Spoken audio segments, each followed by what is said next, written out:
Welcome to Flip Lesson 57.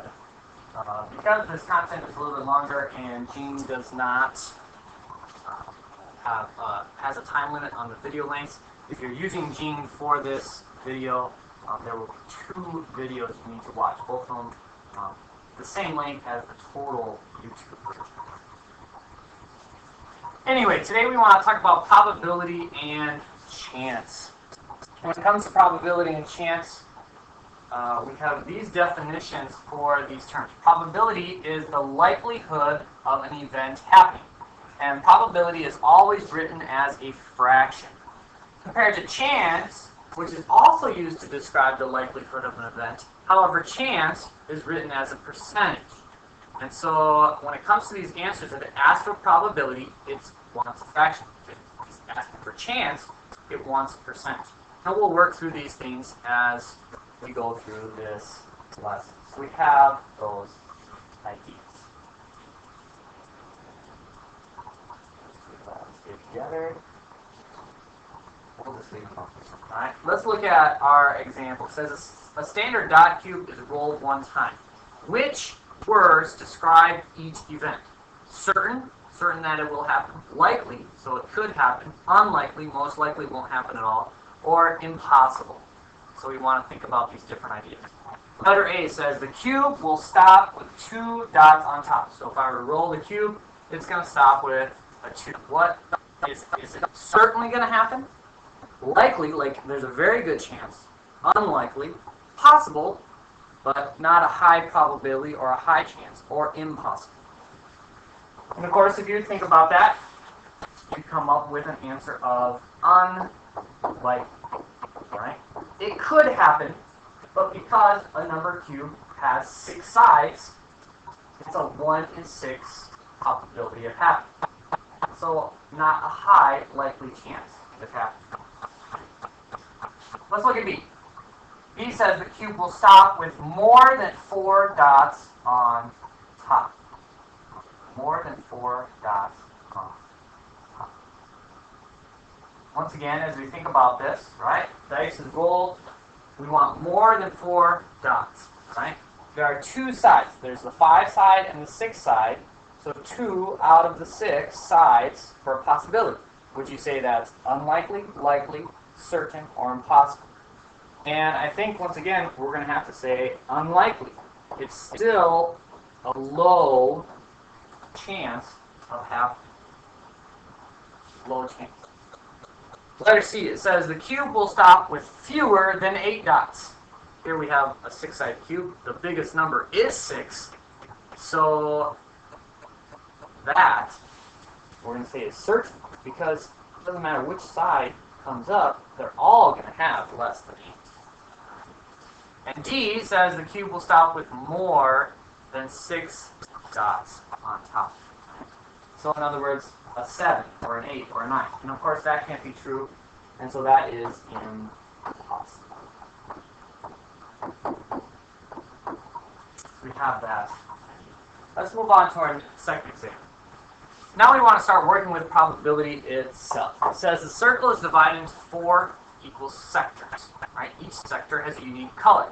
If the spinner is spun and stops in one of those spaces, what is the probability that the spinner will be red, blue, or green? So it's going to be any one of those 3 colors. When it comes to this process, we want to think about a very simple process. Right?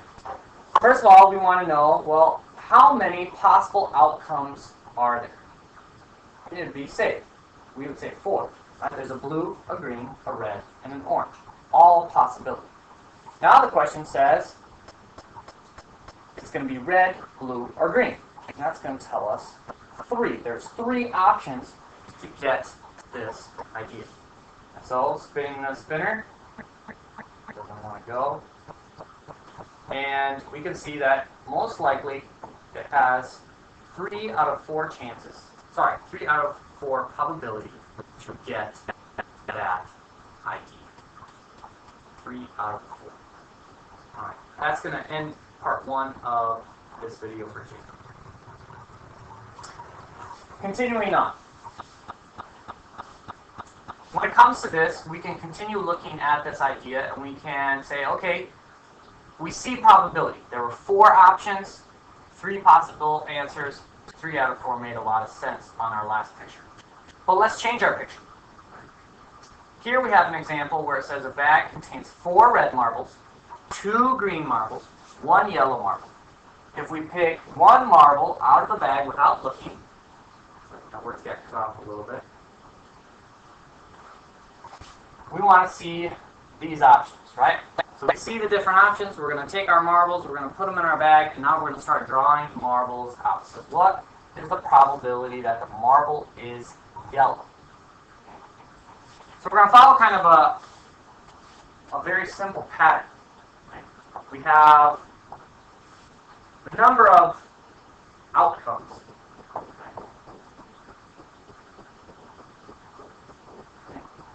You could even add the word possible outcomes.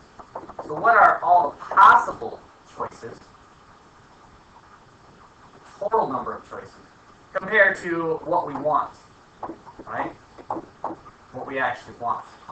So in this case, we want to know what are the possible options. We have a 1 yellow, 2 green, and 4 red. So in the end, we have a total of 7 marbles. So there really are 7 different options. A yellow option, 2 green options, and 4 red options. However, we only want a yellow.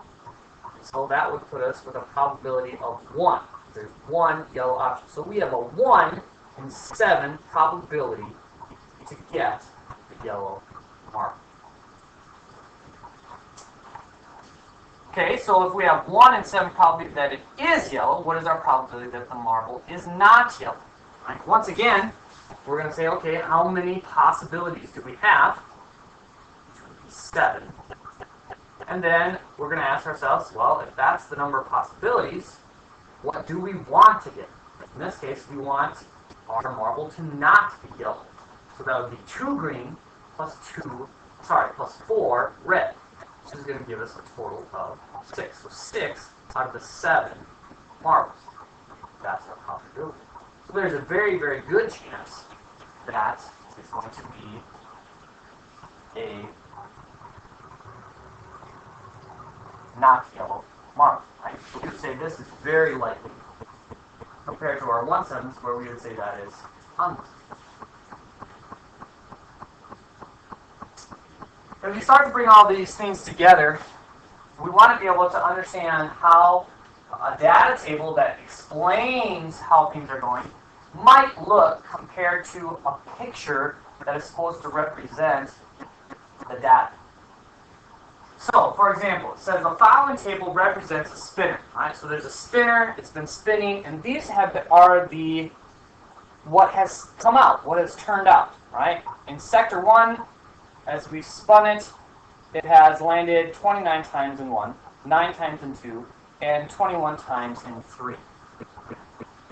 So now we got to figure out, okay, which of these pictures best represents this data table. Now looking at the pictures, there should be one you should be able to cross out real fast. And that would be letter A. Because letter A represents 4 sectors, and of course there are not 4 sectors in this problem. Shift this over a little bit. Cut off. Okay, so letter A. Cross out A again. Okay, so A is no good. Okay, looking at B, C, and D, I see that each of them have 3 sectors. Alright, so now we got to really look at the number of times that things were added in. We can see it's not equal. Right? 29, 9, 21, those are not equal ideas. And because they're not equal, probability and chances say if they're equal, they should, for the most part, land pretty equal. But that is not showing up in the data. So it's easy to say that C is not a part of this either. Now, if we look at these ideas, we see that there is one that's pretty small, one that is definitely larger, and one that's kind of in the middle. Now, with what's left over, we got to look at our D and our B and say which one of those things represents these the best. The one in both these pictures makes a lot of sense. Right? It's definitely larger than the other 2. But now we got to compare the 2 and the 3. In this model, in B, it says 2 and 3 should be equal. So they should have about the same number. Which, looking at our data table, says no, that can't be. So that would eliminate B, which leaves us with D. Here we see our picture of 1, definitely the bigger. 3, not as large as 1, but definitely larger than 2. And so in the end, as we look at this, we would say, yes, D is the spinner that is representing this.